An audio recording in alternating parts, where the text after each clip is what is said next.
സാധാരണ രീതിയിൽ നിന്നും കുറച്ച് വ്യത്യസ്തമായി അരപ്പ് തയ്യാറാക്കി മീൻ പൊരിച്ചെടുത്താലോ? വീഡിയോ ഇഷ്ടപ്പെട്ടാൽ ചാനൽ സബ്സ്ക്രൈബ് ചെയ്യണേ. ഒപ്പം വീഡിയോ ലൈക്ക് ചെയ്തും ഷെയർ ചെയ്തും സപ്പോർട്ട് ചെയ്യുക. ഇനി നമുക്ക് വീഡിയോ കാണാം. Welcome to tested and tasted channel.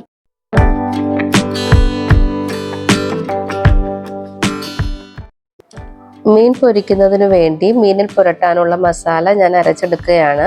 അതിനായിട്ട് മിക്സർ ജാറിലേക്ക് 7 അല്ലെങ്കിൽ 8 ചുവന്നുള്ളി അല്ലികൾ ഇട്ട് കൊടുക്കുകയാണ്.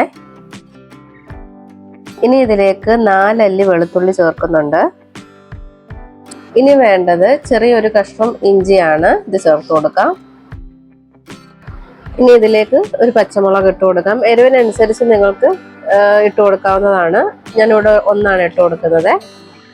ഇനി നമുക്കിതിലേക്ക് ചേർക്കേണ്ടത് കറിവേപ്പിലയാണ്. വളരെ കുറച്ച് ചേർത്താൽ മതിയാകും. ഞാനിവിടെ 4 ഇലകളാണ് ഇട്ട് കൊടുക്കുന്നത്.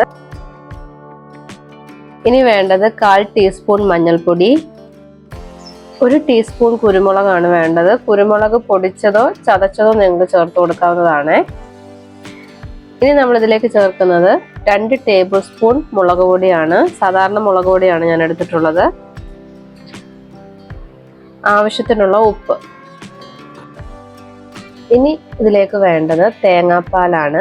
2.5 ടേബിൾ സ്പൂൺ തേങ്ങാപ്പാലാണ് ഞാൻ എടുത്തിട്ടുള്ളത്. നമുക്കിതിലേക്ക് ഇത് ഒഴിച്ചു കൊടുക്കാം. ഇനി ഇതൊന്ന് അരച്ചെടുക്കണം. നല്ല പേസ്റ്റ് പരുവത്തിലായിരിക്കണം അരച്ചെടുക്കേണ്ടത്. നമ്മൾ മസാല മീൻ മിക്സ് ചെയ്യാറില്ലേ, അതുപോലെ തന്നെ പരുവത്തിൽ ഈ അരപ്പ് അരച്ചെടുക്കണം. ഇതുപോലെ അരച്ചെടുത്തിട്ടുണ്ട്. ഇനി ഇതൊരു മിക്സിംഗ് ബൗളിലേക്ക് നമുക്ക് മാറ്റി കൊടുക്കാം. മിക്സിംഗ് ബൗളിലേക്ക് ഞാൻ മാറ്റിയിട്ടുണ്ട്. ഈ അരപ്പ് അയഞ്ഞ് കിട്ടാൻ വേണ്ടി അല്പം തേങ്ങാപ്പാൽ കൂടി ഒഴിച്ച് ഒന്ന് മിക്സ് ചെയ്ത് കൊടുക്കാം. മീനിൽ പുരട്ടേണ്ട പരുവത്തിനാക്കിയിട്ട് നമ്മൾ ഇങ്ങനെയാണ് എടുക്കേണ്ടത്. തേങ്ങാപ്പാൽ തന്നെ ഒഴിച്ചു കൊടുക്കാൻ പ്രത്യേകം ശ്രദ്ധിക്കുക. ഇവിടെ ഞാൻ വെള്ളം ഉപയോഗിച്ചിട്ടില്ല.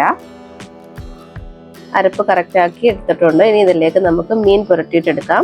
ഏത് മീൻ വേണമെങ്കിലും ഈ രീതിയിൽ വറുത്തെടുക്കാവുന്നതേ ഉള്ളൂ. ഞാനിവിടെ കരിമീനാണ് ഉപയോഗിച്ചിട്ടുള്ളത്. ഏത് മീൻ വേണമെങ്കിലും ഉപയോഗിക്കാമേ. ഇതാ മീൻ ഇവിടെ പുരട്ടിയെടുക്കുവാണ് ഞാൻ.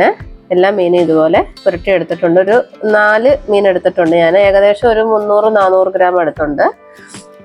ഇതുപോലെ എടുത്തു വെച്ചിട്ടുണ്ട്. ഇനി ഈ മീന് നമ്മൾ ഫ്രിഡ്ജിൽ വെക്കണം. ഫ്രിഡ്ജിൽ ഒരു അരമണിക്കൂർ നേരമെങ്കിലും വെച്ചിരിക്കണം. കുറഞ്ഞത് അരമണിക്കൂർ നേരമെങ്കിലും വെക്കുക കേട്ടോ. എങ്കിലേ നമുക്ക് ആ മസാല എല്ലാം ഈ മീനിൽ നല്ലതുപോലെ പിടിച്ച് കിട്ടുകയുള്ളൂ. ഇത് ഫ്രിഡ്ജിൽ വെക്കാം. ഇതുപോലെ ഫ്രിഡ്ജിൽ നിന്ന് എടുത്തിട്ടുള്ളതാണ് ഞാനിത്. ഇനി ഇത് നമുക്ക് വറുത്തെടുക്കേണ്ടതുണ്ട്. ഒരു ഫ്രൈയിങ് പാനിൽ അല്പം വെളിച്ചെണ്ണ ഒഴിച്ച് ഇതൊന്ന് വറുത്തെടുക്കാം. വെളിച്ചെണ്ണ ഒന്ന് ചൂടായി കിട്ടണം. ഇനി ഈ മീൻ ഓരോന്നായി എണ്ണയിലേക്ക് ഇട്ട് നമുക്ക് വറുത്തെടുക്കാം. വെളിച്ചെണ്ണ ഉപയോഗിക്കുന്നതാണ് നല്ലത്. മീൻ ഒരു സൈഡ് ഫ്രൈ ആയി വന്നിട്ടുണ്ട്. ഇനി നമുക്ക് തിരിച്ചിടാം. എല്ലാ മീനും ഇതുപോലെ തിരിച്ചിട്ട് കൊടുക്കാവേ. ഈ മീൻ വറക്കുന്ന കൂട്ടത്തിൽ അല്പം കറിവേപ്പില ഇട്ട് കൊടുക്കുമ്പോൾ അതിന് പ്രത്യേക മണം കിട്ടും. ഞാൻ അങ്ങനെ കറിവേപ്പില ഇട്ട് കൊടുത്തിട്ടുണ്ട്.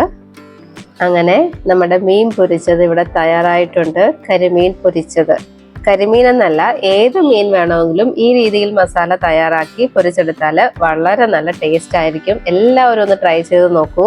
നിങ്ങൾക്ക് ഒരുപാട് ഇഷ്ടപ്പെടും. ഈ വീഡിയോ ഇഷ്ടപ്പെട്ടു എന്ന് വിശ്വസിക്കുന്നു. ഇഷ്ടപ്പെട്ടാൽ പ്ലീസ് ചാനൽ സബ്സ്ക്രൈബ് ചെയ്തും വീഡിയോ ലൈക്ക് ചെയ്തും ഷെയർ ചെയ്തും എന്നെ സപ്പോർട്ട് ചെയ്യണം. വീണ്ടും നല്ലൊരു വീഡിയോയുമായി എത്താം. അതുവരെ ബൈ ബൈ.